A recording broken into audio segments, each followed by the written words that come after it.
the Honorable Secretary not admit the truth that he was an American citizen, when in fact he admitted it to his guesting in a TV station, when he was categorically asked whether he was an American citizen. And during the last hearing, Mr. Chairman, I categorically asked him whether he carried passport number 121190223, and he also categorically answered me that he never held that passport. But he admitted in his interview that he was an American citizen and he held this passport. Well, anyway, he does not want, I do not understand why he can admit it in a TV station and cannot admit it before this Honorable Commission. And before I rest my case, I am just worried, Mr. Chairman, because DZRH posted a live interview of Secretary Yasay this morning. And I quote, "The Secretary has suspicion that questioning his citizenship in the Commission on Appointments is part of the destabilization effort against the administration."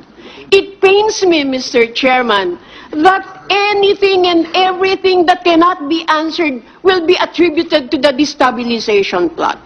This is unpardonable, Mr. Chairman.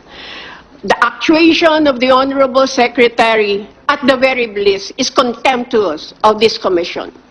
It's very clear that what he said was the questioning his citizenship in the CA is part of the destabilization effort against the administration. Did he say this, Mr. Chairman, because I, who are propounding the questions about his citizenship, is a member of the Liberal Party of the Philippines? There is a question. Do you confirm having said Mr. or Chairman, uttered those statements? I confirm having made statements to that effect in the show of Karen Davila, but I also confirm that I did not refer to any destabilization effort being undertaken by anyone who is a member of this august body, the Commission on Appointments. I was specifically referring to outside efforts. Remember, Mr. Chair, if you will just read the newspapers, there have been a lot of columnists, including a former Secretary of Foreign Affairs, who had always been attacking me for things that are baseless and without, including my alleged intervention in preventing an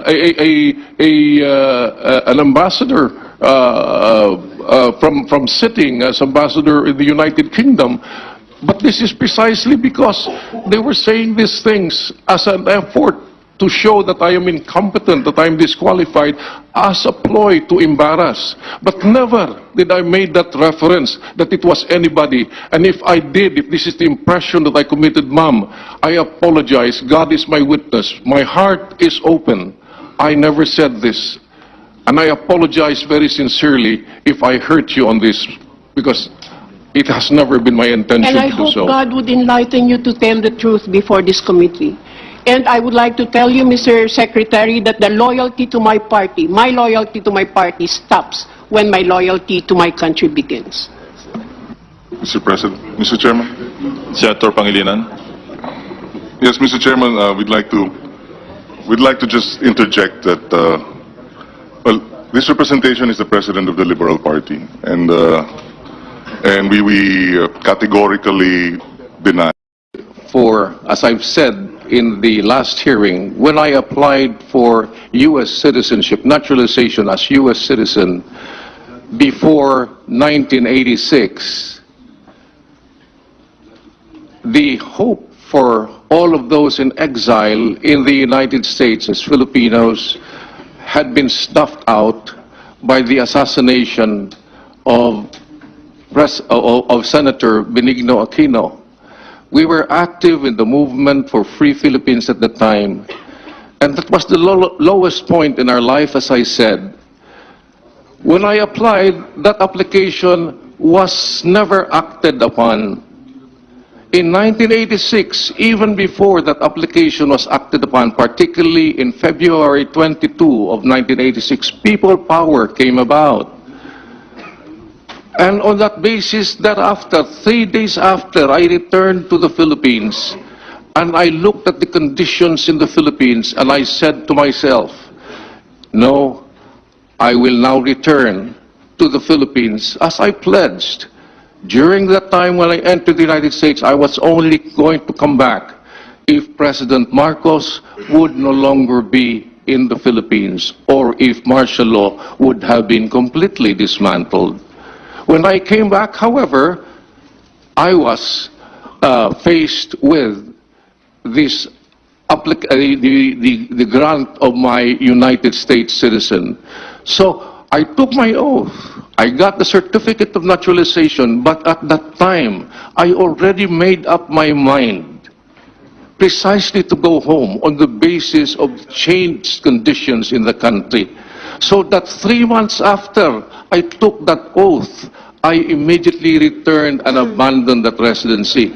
You might call it, and I admit, there is a misrepresentation there on my part for not divulging that. And this is precisely what the law is all about when it says preconceived intent and intention to abandon your residency. And I submitted myself to to American law on this point.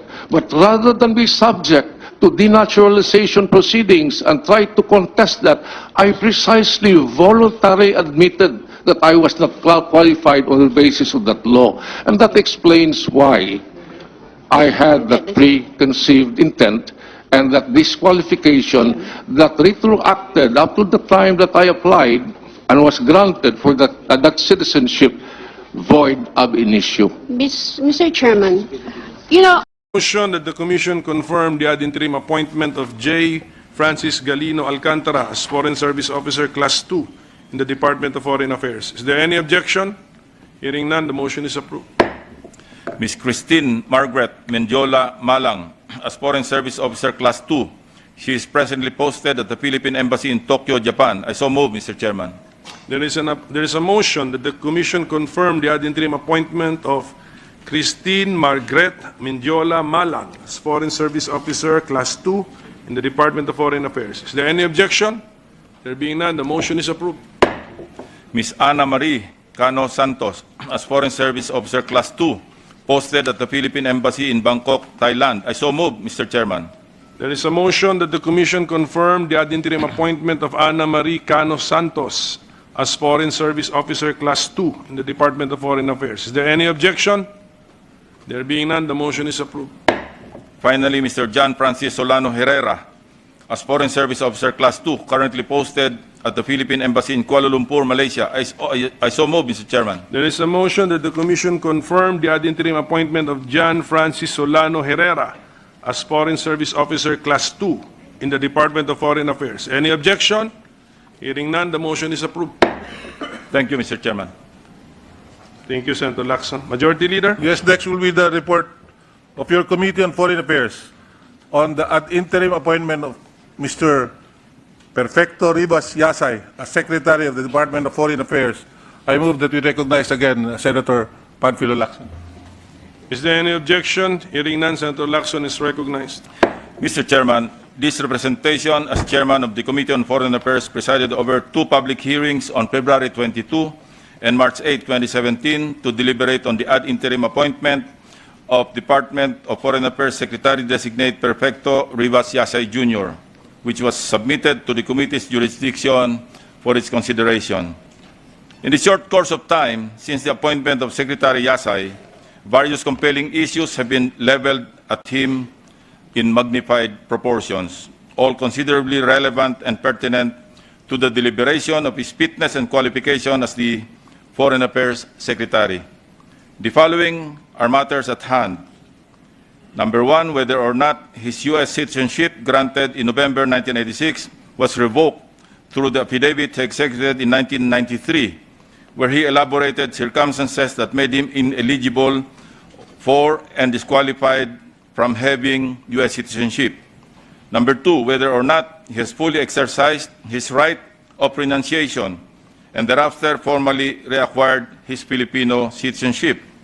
Number 3, whether or not he was issued Filipino and U.S. passports at the same time. And number 4, whether or not he has used his American passport from 2007 to 2009, supposedly during the time when he was no longer a U.S. citizen.